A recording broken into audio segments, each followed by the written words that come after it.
Dans un petit village reculé, vivait la famille Diallo, une famille humble mais pleine d'amour. Leur maison était une vieille bâtisse en bois, à peine suffisante pour abriter les 6 membres de la famille.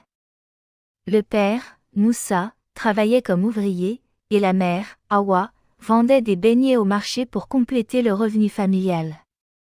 Malgré leur pauvreté, ils restaient soudés et gardaient l'espoir d'un avenir meilleur. Parmi leurs enfants, il y avait Karim, le Benjamin. Contrairement à ses frères et sœurs, Karim n'était pas vu comme particulièrement prometteur.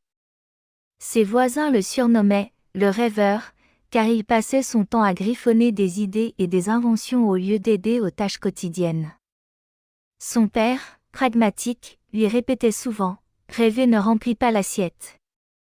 Un jour, alors qu'il explorait les déchets près de l'atelier de réparation du village, Karim trouva des vieux circuits électroniques et des batteries usées. Fasciné, il entreprit de les assembler en un système rudimentaire capable de produire une petite quantité d'électricité. Son premier prototype alimenta une ampoule de leur maison, une prouesse qui laissa sa famille bouche bée.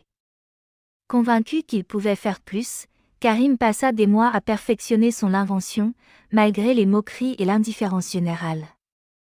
Un jour, lors d'une tempête, alors que tout le village était plongé dans l'obscurité à cause d'une panne, Karim réussit à alimenter plusieurs maisons grâce à son générateur de fortune. Ce fut un tournant. Les habitants, impressionnés, lui demandèrent d'installer son système chez eux. Bientôt, la nouvelle de son invention parvint aux autorités locales. Un ingénieur venu inspecter son travail fut stupéfait. Karim avait mis au point un procédé ingénieux et économique pour générer de l'électricité à partir de matériaux recyclés. Peu après, une entreprise spécialisée dans l'énergie renouvelable lui proposa un partenariat. Grâce à cet accord, la famille Diallo put quitter la pauvreté. Karim devint un inventeur reconnu, et ses idées furent utilisées pour électrifier plusieurs villages dépourvus d'électricité. Le regard des gens changea. Celui que l'on qualifiait de « rêveur inutile » était devenu un héros local.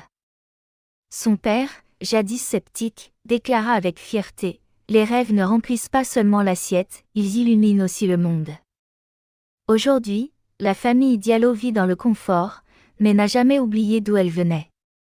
Karim continue à développer des solutions pour améliorer la vie des communautés rurales, prouvant que parfois, c'est celui que l'on sous-estime qui apporte le plus grand changement.